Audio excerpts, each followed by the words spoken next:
Hello students, अस्सलाम वालेकुम and good morning. आज हम ओस्मो रेगुलेशन इन एनिमल्स को स्टार्ट करेंगे, इसको डिस्कस करेंगे।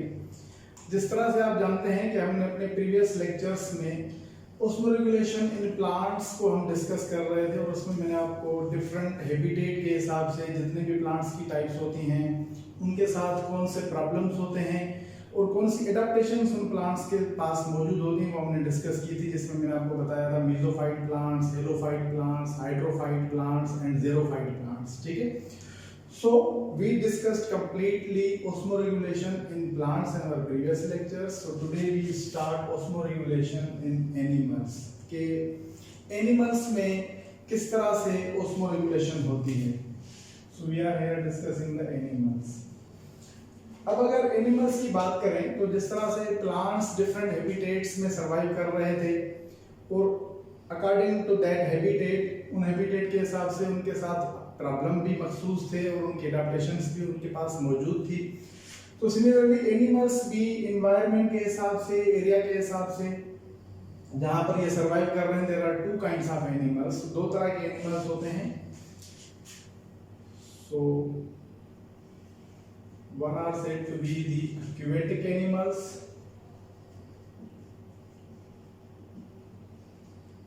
ठीक है।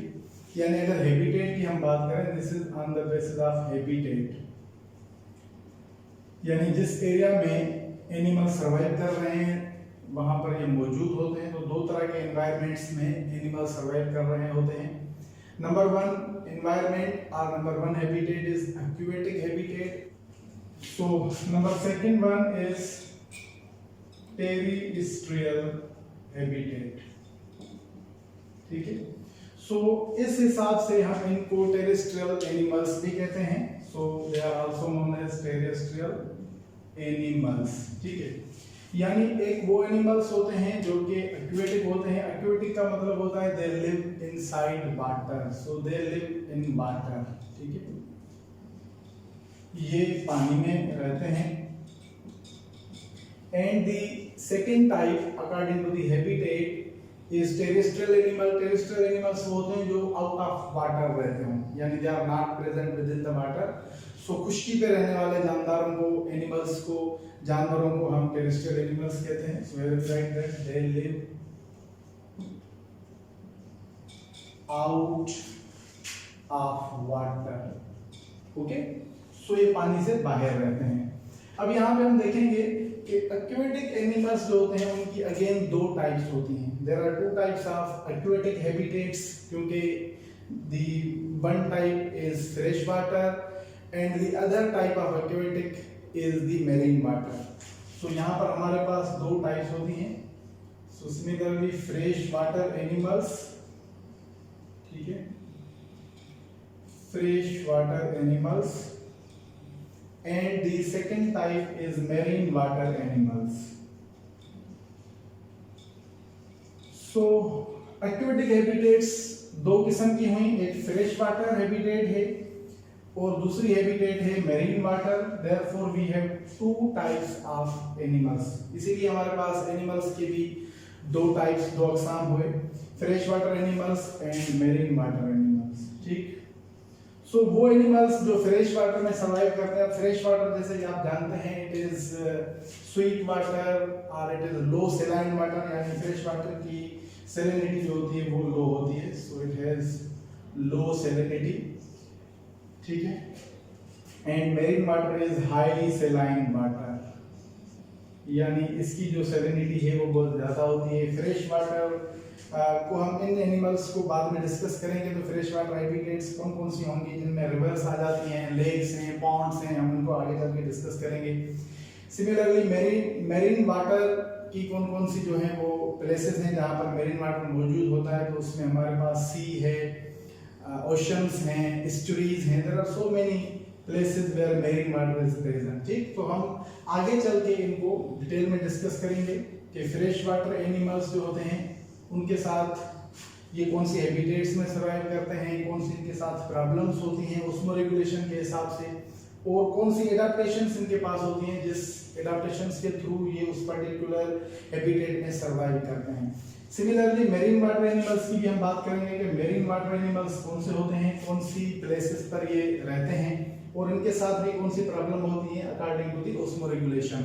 ठीक है, ऑस्मो रेगुलेशन के हिसाब से इनके साथ कौन सी प्रॉब्लम होती है और फिर इनके पास कौन सी एडाप्टेशंस होती हैं, that we will discuss later. यानी एक्वेटिक एनिमल्स को हम अपनी नेक्स्ट लेक्चर में डिस्कस करेंगे। Today we discuss terrestrial animals. ठीक है, यानी आज हम जो ऑस्मो रेगुलेशन की बात कर रहे हैं that is in the terrestrial habitat और टेरेस्ट्रियल एनिमल्स। वो जानवर, वो एनिमल्स जो कि पानी से बाहर सरवाइव कर रहे हैं, आज हम उनको डिस्कस कर रहे हैं। So they live out of water, पानी से बाहर रहते हैं, इनको हम टेरेस्ट्रियल एनिमल्स कहते हैं। Okay, so here I right osmo regulation in terrestrial animals. Osmoregulation in terrestrial animals. Okay, so as we know that terrestrial means life out of water. तो यहाँ पे पानी से बाहर जितनी भी लाइफ होगी हम उसको टेरेस्ट्रियल कहते हैं, हम उसको खुशकी के जानदार कहते हैं। सो जैसा कि हमें पता है कि पानी से बाहर रहना से एक जो प्रॉब्लम है वो बहुत अच्छे से सॉल्व हो जाती है, दैट इज द ऑक्सीजन। यानी ऑक्सीजन जो कि पानी में इतनी ज़्यादा तादाद में अवेलेबल नहीं रहती है एनिमल्स के लिए।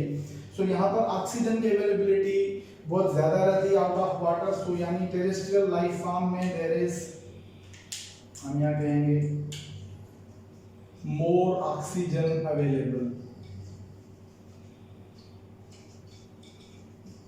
ठीक है, यानी ऑक्सीजन वाटर के हिसाब से बहुत ज्यादा अवेलेबल होती है। ये एक एडवांटेज है, हम इसको यहाँ पर एडवांटेज कहते हैं। This is the advantage for terrestrial animals, यानी वो जानवर जो खुशकी में सर्वाइव कर रहे हैं, जो पानी से बाहर सर्वाइव कर रहे हैं, उनके लिए ऑक्सीजन का कोई प्रॉब्लम नहीं होता। Oxygen is available in lot of concentration. ठीक है, बहुत ज्यादा कंसंट्रेशन में अबाउट 21% जो है वो ऑक्सीजन अवेलेबल रहती है इन द एयर एटमॉस्फेयर में।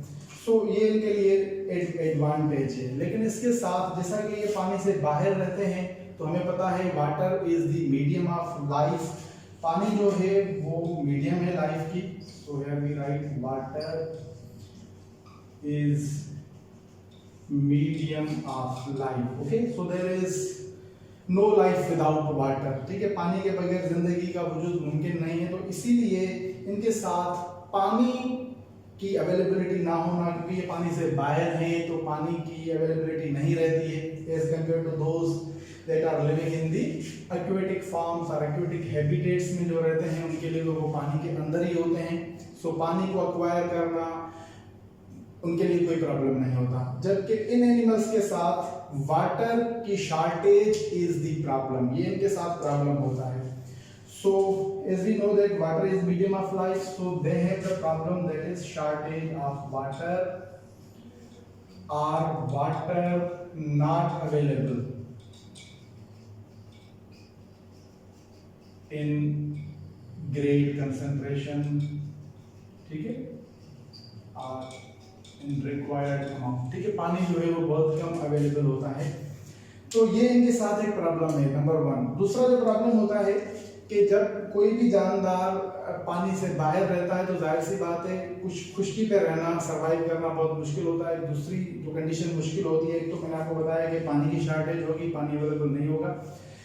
And the second condition is evaporation, क्योंकि बहुत ज़्यादा हीट होती है सराउंडिंग में। अगर वाटर में हम देखेंगे तो वाटर में इतनी ज़्यादा गर्मी, इतनी ज़्यादा हीट नहीं होती। वहाँ पे जितने भी एनिमल सर्वाइव करते हैं देयर इज नो हीट, लेकिन फ्लक्चुएशंस हीट में बहुत ज़्यादा जो है वो टेरेस्ट्रियल लाइफ में होती हैं। So here we write that evaporation is another problem. Evaporation, ठीक है, यानी वाटर का लॉस होना ड्यू टू द हीट। ठीक है, सराउंडिंग में हीट बहुत ज़्यादा होती है, तो इसके नतीजे में इनकी बॉडी के सरफेस से वाटर जो है वो एवापोरेट होता है। This is another problem. तो एक प्रॉब्लम, नंबर वन प्रॉब्लम अगर हम इसको देखेंगे, this is the number one problem that water is not available in the great concentration. ज्यादा मिकदार में, ज्यादा तादाद में पानी नहीं होता क्योंकि ये पानी से बाहर होते हैं। और दूसरा जो प्रॉब्लम होता है कि हीट की वजह से, क्योंकि हमें पता है कि खुश्की के ऊपर गर्मी बहुत ज़्यादा होती है as compare to the water, so evaporation यानी loss of water, as you know evaporation means loss of water from the body. This is the second problem. इनके साथ दूसरा ये प्रॉब्लम होता है। सो अल्टीमेटली अगर हम इसको एज ए होल समराइज करें कि डिहाइड्रेशन का बहुत ज़्यादा जो है वो यहाँ पे चांस रहता है इन एनिमल्स के लिए या इन ऑर्गेनिजम्स के लिए।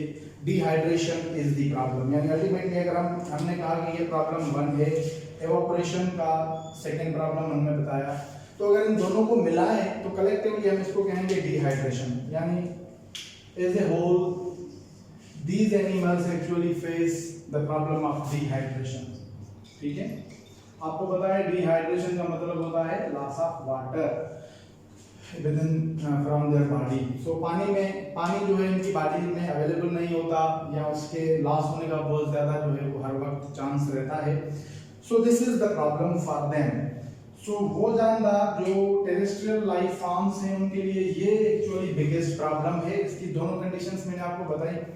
तो जैसे कि हमने डिस्कस किया था प्लांट्स में कि प्लांट्स डिफरेंट हैबिटेट में सर्वाइव कर रहे थे, तो उनके साथ प्रॉब्लम्स भी हर एक प्लांट के हिसाब से डिफरेंट प्रॉब्लम थी और उनके पास नेचर ने उनको एडाप्टेशंस भी डिफरेंट दी थी। वो उस अपने एडाप्टेशंस के हिसाब से उन प्रॉब्लम्स को फेस कर रहे थे। सो सिमिलरली ये जो एनिमल्स हैं जो कि खुश्की पर सर्वाइव कर रहे हैं, terrestrial life forms, they have also their adaptations। हम उनके adaptations की बात करेंगे, लेकिन उससे पहले यहाँ पर हम देखेंगे कि टेरेस्ट्रियल लाइफ फॉर्म क्योंकि बहुत ज़्यादा एनिमल्स होते हैं जो कि खुश्की पे सर्वाइव करते हैं, लेकिन सारे के सारे जो है वो वेल एडाप्टेड और वेल इवॉल्व्ड एनिमल्स नहीं है। कौन से एनिमल्स जो हैं वो वेल इवॉल्व्ड हैं उनको पहले डिस्कस करेंगे, उसके बाद हम फिर एडाप्टेशंस की बात करेंगे। So as we know that खुश्की के ऊपर जो जानदार सर्वाइव करते हैं, there is lot of number, बहुत ज्यादा नंबर जो है फाइला का, फाइलम्स अगर आप पढ़ के आए हैं फर्स्ट ईयर में तो आपको पता है कि टेरेस्ट्रियल लाइफ फॉर्म जो है यानी एक्वेटिक पानी से बाहर जो जिंदगी है वो भी एक बहुत बड़ी ग्रेट नंबर है लाइफ का। ठीक है, सो उनमें से only arthropods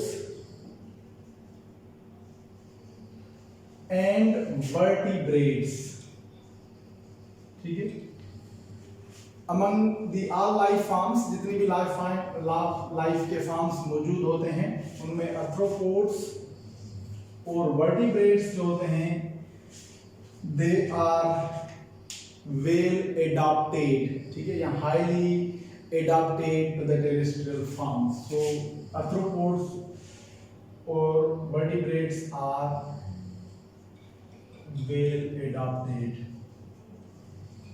to terrestrial life। ठीक है, यानी खुश्की की जिंदगी जो है वो ये जो दो ग्रुप मैंने आपको बताया, आर्थ्रोपोड्स और दूसरा vertebrates, they can survive very well in the terrestrial life form। Khushki complete dryness। ठीक है, खुश्की का मतलब होता है ड्राई लाइफ, ड्राई एनवायरनमेंट। सो ड्राई एनवायरनमेंट में ये दोनों जो लाइफ फॉर्म्स हैं आर्थ्रोपोड्स और वर्टिब्रेट्स, ये बहुत ही अच्छे नमूने से सर्वाइव कर सकते हैं क्योंकि नेचर ने इनको पर्टिकुलर एडाप्टेशंस दी हैं। ठीक है, जबकि अगर हम दूसरे लाइफ फॉर्म्स की, दूसरे ऑर्गेनिजम्स की, दूसरे एनिमल्स की बात करें तो वो जो है यहाँ पर सर्वाइव नहीं कर सकते, टेरेस्ट्रियल लाइफ फॉर्म में इतना वेल एडाप्टेड नहीं है। मिसाल के तौर पर अगर हम आर्थ्रोपोड्स यानी एनिलिडा फाइलम की बात करते हैं, for example we talk about the arthropods,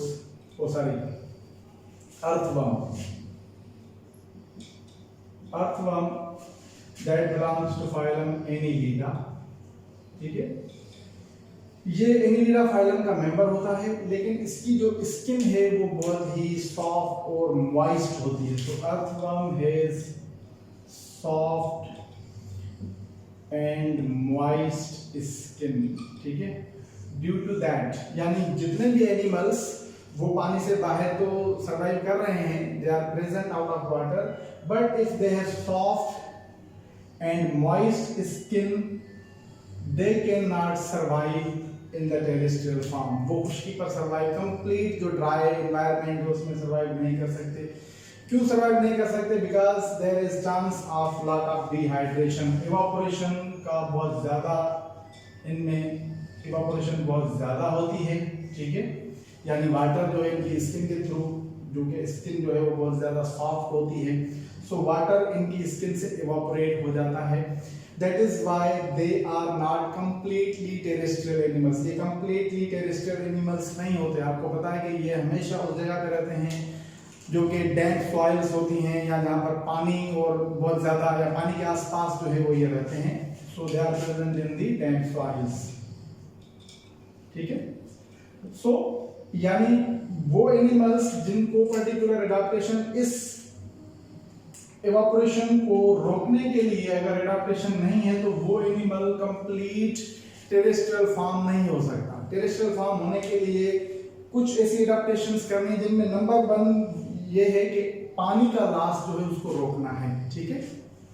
so this is how, मैंने आपको बताया कि यहाँ पे हमने एग्जांपल लिया, मैंने आपको बताया आर्थ्रोपोड्स और vertebrates are the most successful land animals, are most successful terrestrial animals, ठीक है। और दूसरा मैंने आपको एग्जांपल दिया कि बाकी जो है वो क्यों इतने सक्सेसफुल नहीं है। रीजन इज दैट, रीजन वो ये है कि वो इवापोरेशन को रोक नहीं सकते, because they actually soft and moist skin. So इसके साथ not only Annelida but there are so many other phyla of animals, बहुत ज्यादा और फाइला हैं जो कि भी इनकी तरह ही हैं, they are not well adapted to the terrestrial form, ठीक है।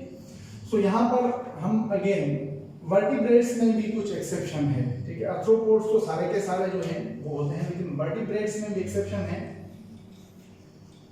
अब वर्टिब्रेट्स में जैसा कि हमें पता है कि इसके 5 क्लासेस होते हैं, ठीक है। आइसिस यानी फिशेस जो हैं, then the second class is amphibia, third is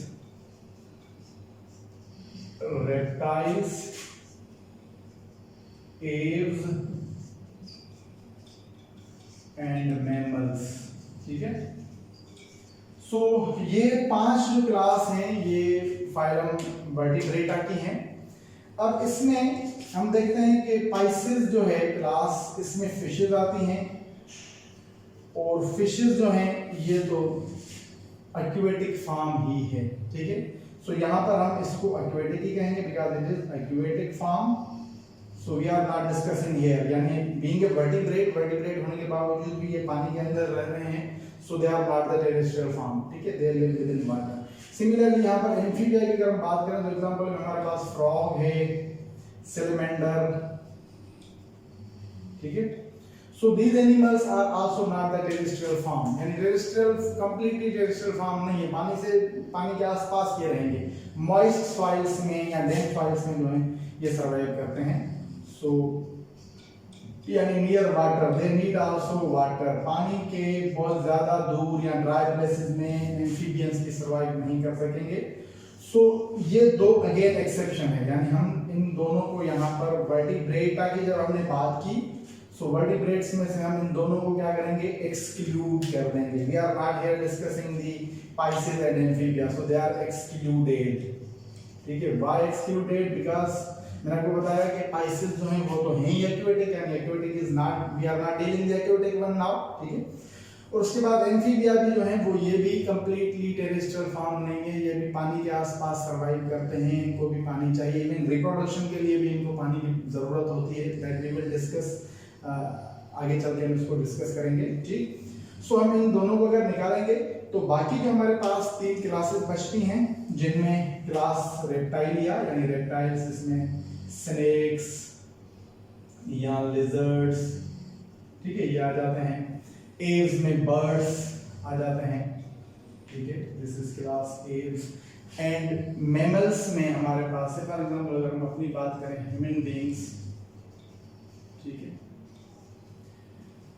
so ये 3 क्लास एंड प्लस एक फाइलम आर्थ्रोपोडा, ठीक है, यानी ये 3 क्लास और प्लस में आर्थ्रोपोडा, ये सक्सेसफुल टेरेस्ट्रियल लाइफ फॉर्म्स हैं, ठीक है। क्यों ये सक्सेसफुल टेरेस्ट्रियल लाइफ फॉर्म्स हैं? क्योंकि नेचर ने इनको एडाप्टेशंस दी हैं कि ये खुश्की के ऊपर सरवाइव कर सकते हैं। अब वो कौन सी एडाप्टेशंस हैं जो कि खुश्की के ऊपर सरवाइव करने के लिए जरूरी होती हैं, उनको हम अभी डिस्कस करेंगे कि what are the adaptations that are required to live on the terrestrial places are out of the water. पानी से बाहर रहने के लिए कौन सी जो है एडाप्टेशंस जरूरी होती हैं, उसको हम यहाँ पर डिस्कस करेंगे finally. Okay, so now we discuss adaptations of terrestrial animals, यानी ये जितने भी मैंने आपको बताया आर्थ्रोपोड्स और क्लास रेप्टाइलिया, एव्स और मैमलिया, ठीक है। इन चारों में जो है डिफरेंट किस्म की एडाप्टेशंस होती हैं जिसकी वजह से वो इस पर्टिकुलर टेरेस्ट्रियल फॉर्म पर सर्वाइव कर सकते हैं। उनमें कौन कौन सी एडाप्टेशंस होती हैं? Number 1 adaptation is the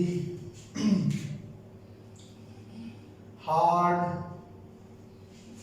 covering, ठीक है, ऑफ बॉडी।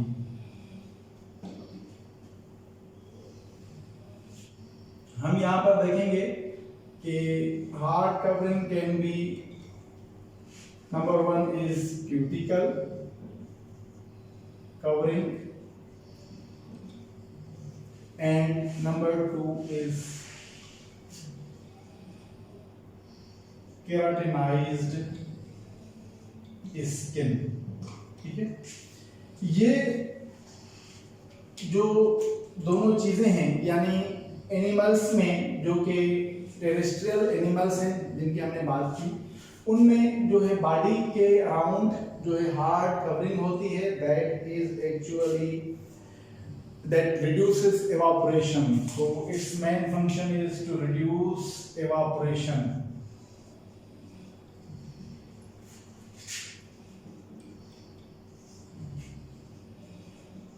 ठीक है। सो हम इनको वाटर रेजिस्टेंस कवरिंग भी कह सकते हैं, हार्ड कवरिंग, या सिंपली अगर हम इसको लिखें वाटर रेजिस्टेंट कवरिंग तो भी ठीक है, वाटर रेजिस्टेंट स्किन, ठीक है। So this is the one adaptation, यानी ये जितने भी एनिमल्स हैं जो मैंने आपको बताया, इनकी बॉडी के बाहर जो है एक हार्ड लेयर होता है स्किन का, ठीक है। और उस स्किन का फंक्शन क्या होता है? It reduces the evaporation of water, ठीक है, यानी पानी को जो है कंजर्व करना। So its main function is to conserve water, conserve water, ठीक है, पानी को जो है वो कंजर्व करना इसका मेन फंक्शन होता है, ये जो हार्ड कवरिंग मैंने आपको बताया। सो यहाँ पर क्यूटिकल कवरिंग की अगर मैं बात की तो यहाँ पर हम देखेंगे कि आर्थ्रोपोड्स में, आर्थ्रोपोड्स की जो बॉडी होती है हमें पता है उसके बाहर एक हार्ड शेल होता है, that is exoskeleton. So arthropods है एक्सोस्केलेटन, ओके। और उस एक्सोस्केलेटन के बिल्कुल नीचे, ठीक है, behind the exoskeleton there is a cuticle layer. So यहाँ पर क्यूटिन मौजूद होती है। क्यूटिन इज एक्चुअली वैक्स, ठीक है, ये किस्म की वैक्स है, वैक्स मींस लिपिड। सो हम अगर इसको लिपिड भी कहें तो भी ठीक रहेगा, ठीक है। सो यानी एक लिपिड का बहुत ही थिक लेयर मौजूद होता है। जितने भी एनिमल्स आर्थ्रोपोड्स हैं, चाहे वो इंसेक्ट्स हों, कॉकरोच वगैरह, जो भी आर्थ्रोपोड्स हैं, उनकी बॉडी के एक्सोस्केलेटन के नीचे जो है वहां पर एक क्यूटिन का, वैक्स का या लिपिड का जो है वो लेयर मौजूद होता है। अब इसका क्या फंक्शन होता है? It avoids the evaporation of water, ठीक है। So this cutin actually stops evaporation. So this is the importance of hard covering or water resistant skin out of the living organisms, ठीक है। उसके बाद मैंने आपको बताया सेकंड इज केराटिनाइज्ड स्किन। अब ये केराटिन जो है वो प्रोटीन का एक फॉर्म होता है, केराटिन प्रोटीन, ठीक है। So this generally means that hard skin, यहाँ पर जो है इन एनिमल्स में हार्ड स्किन मौजूद होती है।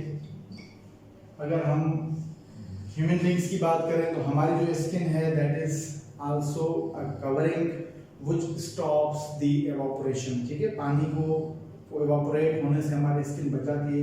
सिमिलरली अगर हम रेप्टाइल्स की बात करते हैं तो रेप्टाइल्स में बहुत ज़्यादा हार्ड स्किन मौजूद होती है, और इस हार्ड स्किन का उनको क्या फायदा होता है कि पानी जो है उनकी बॉडी में कंजर्व रहता है, ठीक है, यानी पानी वो जितना भी ड्रिंक करते हैं या फूड के थ्रू जो पानी वो लेते हैं, सो स्किन के थ्रू उनकी पानी जो है वो लॉस बिल्कुल कम होता है। इस लॉस को कम करना ही बेहद ज़रूरी है, ठीक है, क्योंकि अगर वहाँ से पानी लॉस हो गया तो फिर ultimately there is no chance of life, फिर जानदार सर्वाइव नहीं कर सकता। सो इसीलिए ये जो एडाप्टेशन है, this is the one adaptation जो मैंने आपको यहाँ पे बताया। अभी हम सेकंड एडाप्टेशन की बात करेंगे। So okay, so number second adaptation for these animals, ये जो टेरेस्ट्रियल एनिमल्स हैं, इनमें जो सेकंड एडाप्टेशन होती है वो ये होती है कि दे आर ईदर यूरोटेलिक और यूरिकोटेलिक, ठीक है, यानी एक्सक्रीटरी जो प्रोडक्ट्स हैं वो अमोनिया नहीं होती। तो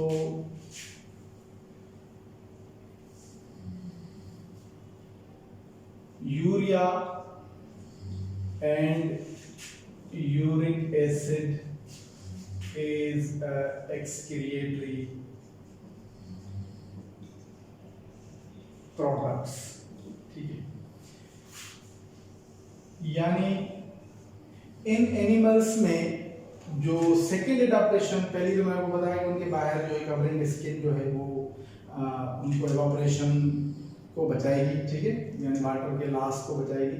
second adaptation is that they actually produce urea, ठीक है, some of them produce urea और यूरिक एसिड, ठीक है, यूरिया या यूरिक एसिड प्रोड्यूस करेंगे एज ए एक्सक्रीटरी प्रोडक्ट। अब क्वेश्चन यहाँ का राइज होता है कि व्हाई यूरिया और uric acid.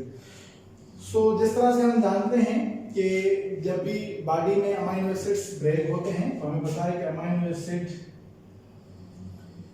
has this structure, this is amino group and there is carboxyl group, okay, so this is for example structure of an amino acid। ये एक amino acid का structure है, यहाँ पर amino group मौजूद है, there is carboxyl group, this is hydrogen and this is radical, और ये जो है वो अल्फा कार्बन है, ठीक है।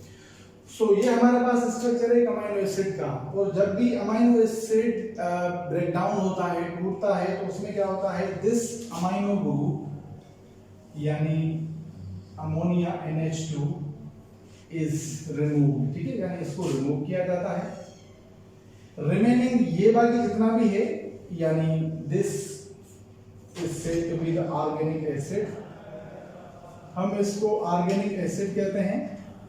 This is stored in the body, ठीक है।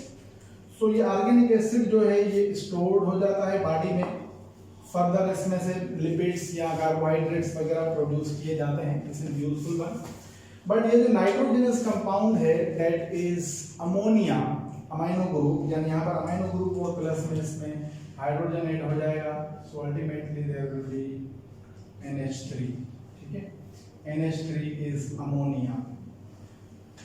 सो बुनियादी तौर पर जो फर्स्ट प्रोडक्ट बनती है डीअमाइनेशन के बाद दैट इज अमोनिया। सो वो जानदार जो कि एक्वेटिक होते हैं, जो कि पानी के अंदर सरवाइव करते हैं, उनके ऐसे जानदार जो कि एक्वेटिक एनवायरनमेंट में सरवाइव कर रहे हैं या एक्वेटिक हैबिटेट में सरवाइव कर रहे हैं, उनके लिए अमोनिया को इन the form of ammonia loss करना कोई प्रॉब्लम नहीं होता। वाई? बिकॉज एक्चुअली अमोनिया को डिफ्यूज आउट होने के लिए पानी बहुत ज़्यादा मिकदार में चाहिए होता है, तो इसलिए ये रहते भी पानी के अंदर हैं, तो अमोनिया को डिफ्यूज करना कोई प्रॉब्लम नहीं है।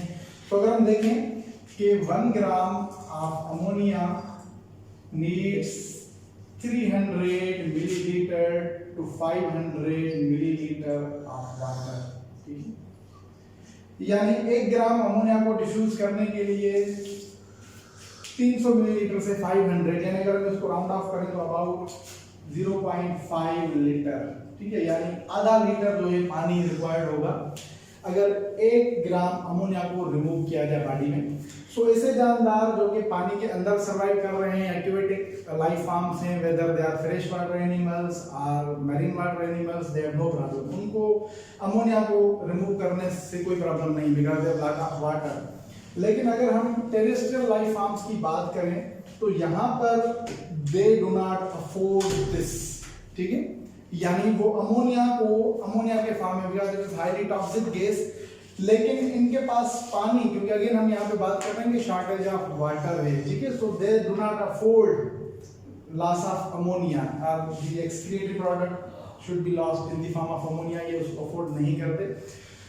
सो इसीलिए they convert this ammonia into less toxic forms, either urea or uric acid, ठीक है। सो जितने भी टेरेस्ट्रियल एनिमल्स हैं दे कन्वर्ट अमोनिया, यानी अमोनिया को कन्वर्ट करेंगे यूरिया में या यूरिक एसिड में, ठीक है। So ammonia is highly toxic gas, उसके मुकाबले में यूरिया लेस टॉक्सिक है, यानी अमोनिया के मुकाबले में यूरिया उससे लेस टॉक्सिक है, और यूरिया के मुकाबले में uric acid is even more less toxic, ठीक है। सो ये बहुत ही कम टॉक्सिक होता है, यानी इसमें एक प्रॉब्लम तो ये सॉल्व हो गया टॉक्सिसिटी का। दूसरा प्रॉब्लम यहाँ पे होगा पानी का। हम पानी की बात कर रहे हैं तो यूरिया को रिमूव करने के लिए बॉडी से, जिस्म से यूरिया को बाहर खारिज करने के लिए अमोनिया के मुकाबले में कम पानी रिक्वायर्ड होगा, ठीक है।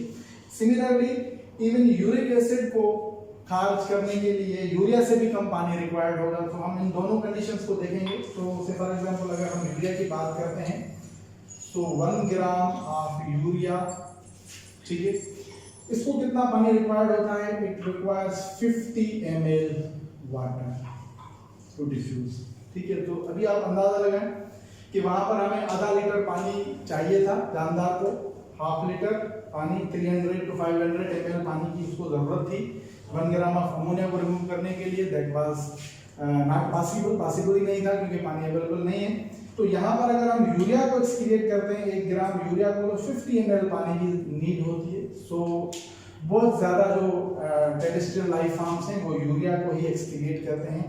एंड इवन अगर हम यूरिक एसिड की बात करते हैं सो 1 gram of uric acid requires 10 ml of water, ठीक है, यानी इवन लेस। अगर यूरिक एसिड जो है इसको रिमूव करने के लिए 10 ml यानी 10 मिलीलीटर पानी रिक्वायर्ड होता है। So this is quite affordable, इसको अफोर्ड किया जा सकता है।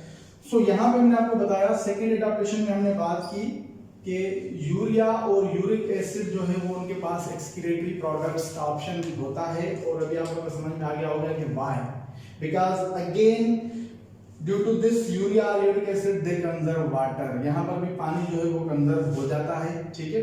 अगर उसको अमोनिया के फॉर्म में ही लॉस करते, रिमूव करते तो उनको बहुत ज्यादा पानी जो है वो खारिज करना पड़ता, रिमूव करना पड़ता बॉडी से। That would be again a dangerous for them, okay. So now we are discussing the third adaptation. So number third adaptation is that they use metabolic water, okay। सो ये जानदार जो है टेरेस्ट्रियल एनिमल्स जो हैं ये metabolic water को भी इस्तेमाल करते हैं। यानी हमें पता है कि मेटाबॉलिज्म के बाद जानदारों की बॉडी में वाटर जो है वो फॉर्म होता है। अगर आप ये फर्स्ट ईयर में पढ़ के आए हैं कंडेंसेशन का प्रोसेस, ठीक है, हम लिखते हैं कंडेंसेशन या इसको डिहाइड्रेशन भी कहा जाता है, ठीक है। सो उसमें क्या होता है, जब भी दो मॉलिक्यूल्स जो हैं वो एक दूसरे के साथ मिलते हैं, कंडेंस होते हैं, अटैच होते हैं, सो अल्टीमेटली H2O जो है वो रिमूव होता है। तो अगर हमारे पास यहाँ पर एक मॉलिक्यूल है, ठीक है, इट इज हाइड्रोजन, यहाँ पे इसको हाइड्रोक्सिल ग्रुप है, ठीक है, and say for example we have another molecule, it has hydrogen atom and hydroxyl group here, ठीक है। सो जब ये दोनों एक दूसरे के साथ मिलेंगे so ultimately this hydroxyl group and this hydrogen will be removed in the form of H2O, ठीक है। ये H2O के फॉर्म में रिमूव होंगे। इस बेसिक इक्वेशन को आप जानते हैं, तो अल्टीमेटली यहाँ पे क्या होगा, ये जो दोनों मॉलिक्यूल्स हैं वो एक दूसरे के साथ मिल जाएंगे, यहाँ पर बॉन्ड बन जाएगा इन दोनों के दरमियान। So this is actually the metabolic process. Condensation is the metabolic process. So हमें पता है कि इस metabolic process की वजह से पानी जो है वो बनता है बॉडी के अंदर, लेकिन not all animals are able to use this water. ठीक है, सारे के सारे एनिमल्स जो हैं वो इस पानी को यूज नहीं करते, except the terrestrial animals. Terrestrial animals में भी कुछ एनिमल्स जो होते हैं जो कि बिल्कुल जीरो फाइटिक कंडीशंस में सर्वाइव करते हैं, डिजर्ट्स में सर्वाइव करते हैं, वो इसको यूज करते हैं बहुत ज्यादा। Even we do not use that much of water, वो अभी हम डिस्कस करेंगे।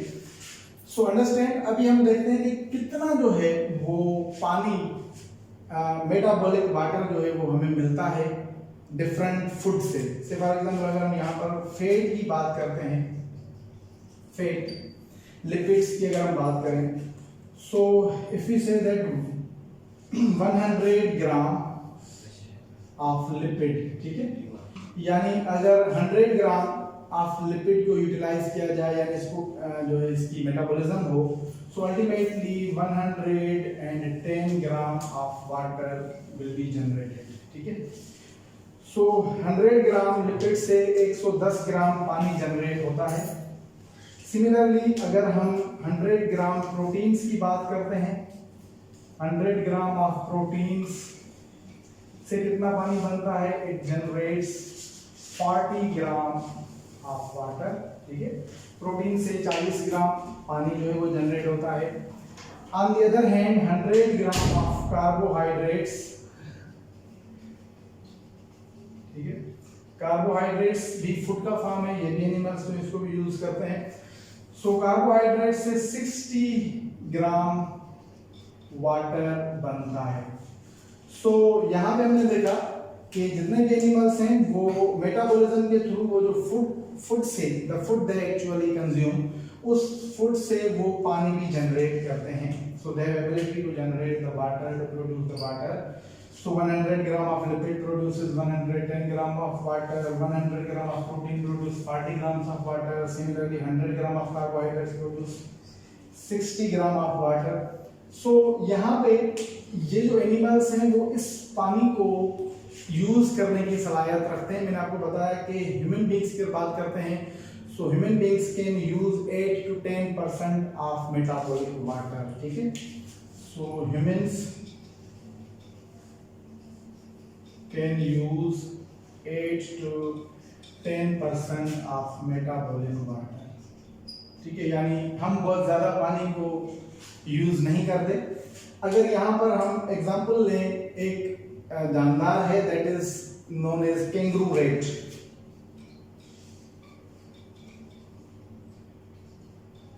कैंगरू रेट ये एक्चुअली रेट का चूहे का एक फार्म है। ठीक है, कैंगरू रेट इसका नाम है। It is living in the dessert, ये डिजर्ट में रहता है and this animal actually utilises 100% of the water, यानी जो भी मेटाबॉलिक वाटर वो बनता है 100% ही वो उसको यूटिलाइज करता है अपनी बॉडी में, because it lives in the xeric condition, वहाँ पे ड्राइड कंडीशंस में ये जानदार सर्वाइव करता है। सिमिलरली कैमल की अगर हम बात करते हैं, camel also utilises 80 to 90% of metabolic water.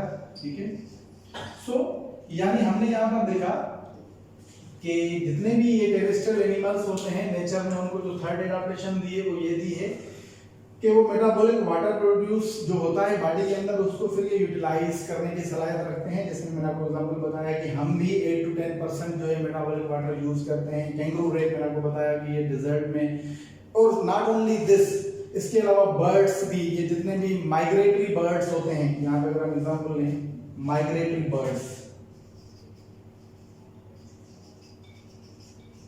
ठीक है, सो माइग्रेटरी बर्ड्स जैसे कि हमें पता है कि वो एक एरिया से साइबेरिया से निकलते हैं, यहाँ पर पाकिस्तान में आते हैं, यानी रशिया से ये बर्ड्स जो है फ्लाई करते हैं और यहाँ पर आते हैं। आपको पता है how much do they fly, कितना जो है ये फ्लाइट करते हैं। तो इनमें भी जो है मेटाबॉलिक वाटर को यूटिलाइज करने की बहुत ज्यादा सलाहियत होती है। They also utilize the metabolic water. ठीक है, क्योंकि वहां पर इनको पानी एरियाज में अवेलेबल नहीं होता, फ्लाइट बहुत ज़्यादा करनी पड़ती है। सो बर्ड्स के साथ साथ यहाँ पर स्पेशली हमने माइग्रेटरी बर्ड्स की बात की है, क्योंकि इनको पानी का बहुत ज़्यादा प्रॉब्लम होता है। ये ऐसी जगहों से, सहराओं से गुजरते हैं, ऐसे एरियाज से गुजरते हैं जहाँ पर बिल्कुल पानी नहीं होता। So they have the ability to utilise the metabolic water. So this is the third adaptation, ये तीसरी एडाप्टेशन है। और उसके बाद लास्ट एडाप्टेशन जो है इन एनिमल्स की, टेरेस्ट्रियल एनिमल्स की, वो हम डिस्कस करेंगे। सो आखिरी adaptation, last number fourth adaptation is that they store metabolic wastes.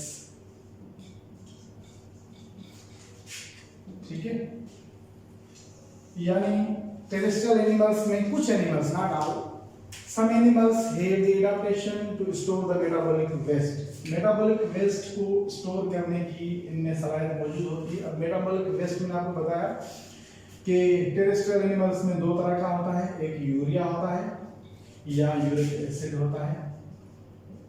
ठीक है, so they have ability to store these waste. इन वेस्ट को अगर पानी बिल्कुल अवेलेबल नहीं है, ठीक है, सो उस वक्त ये जानदार क्या करते हैं अपनी बॉडी के अंदर, यानी अगर वो यूरिया को फॉर एग्जांपल रिमूव करें, सो मैंने आपको बताया 1 ग्राम को भी रिमूव करने के लिए 50 ml वाटर रिक्वायर्ड होता है।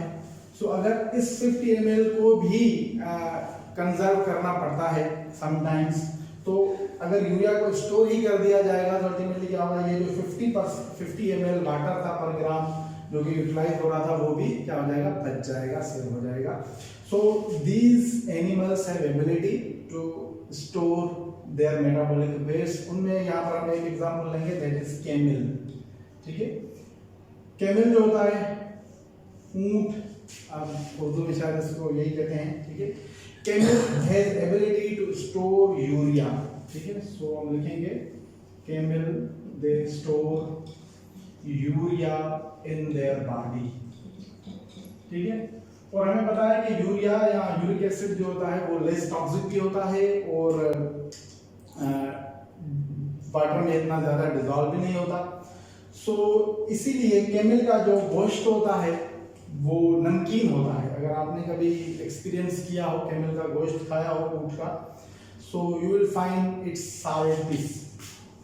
ठीक है, साल्टी मीट इसमें होता है। Actually this is due to the urea, यानी इसमें यूरिया स्टोर होता है। ठीक है, कैमल जो है ऊंट, वो अपनी बॉडी में यूरिया स्टोर करता है। क्यों स्टोर करता है?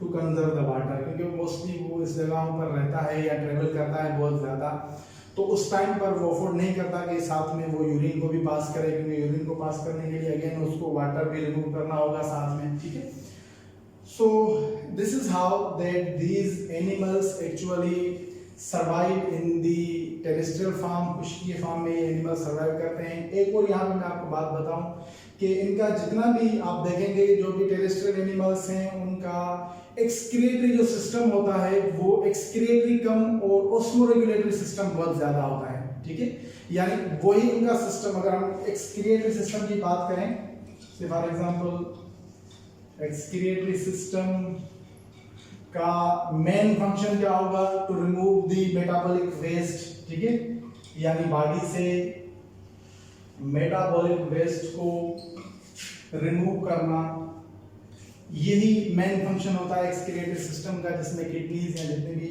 और ऑर्गन्स इन्वॉल्व होते हैं। ठीक है, उनका ये फंक्शन होता है। लेकिन टेरेस्ट्रियल एनिमल्स में excretory system is more osmoregulatory system. तो यहाँ पर यही एक्सक्रिएटरी सिस्टम जो होता है वो ऑस्मोरेगुलेटरी सिस्टम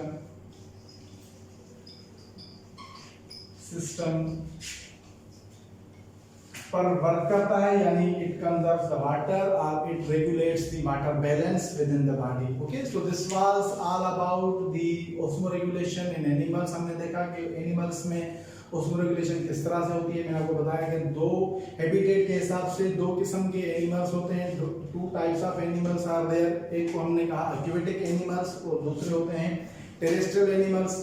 फिर मैंने आपको बताया कि एक्वेटिक जो एनिमल्स होते हैं वो अगेन दो टाइप्स के होते हैं, या तो फ्रेश वाटर हैबिटेट में सर्वाइव करेंगे या मेरीन वाटर हैबिटेट में सर्वाइव करेंगे। उनको हम आगे डिस्कस करेंगे अकॉर्डिंग टू सिलेबस, को हमें बाद में डिस्कस करने हैं। और टेरेस्ट्रियल फार्म दूसरा जो होता है वो पुष्टि पर सर्वाइव करने वाले एनिमल्स को कहते हैं, यानी दे लिव आउट ऑफ वाटर, पानी से बाहर रहते हैं। सो आज हमने टेरेस्ट्रियल लाइफ फॉर्म को डिस्कस किया। मैंने आपको बताया कि इन एनिमल्स के साथ प्रॉब्लम्स कौन सी होती हैं और फिर इन्होंने कौन सी एडाप्टेशंस अपने अंदर जो है वो इवॉल्व की हैं एवोल्यूशन के पर्सपेक्टिव से, जिसकी वजह से ये इस पर्टिकुलर एनवायरनमेंट में सर्वाइव कर सकते हैं। So hopefully in the next lecture we will discuss osmoregulation in aquatic animals, and first we will start freshwater animals. Till then, bye bye. Thank you.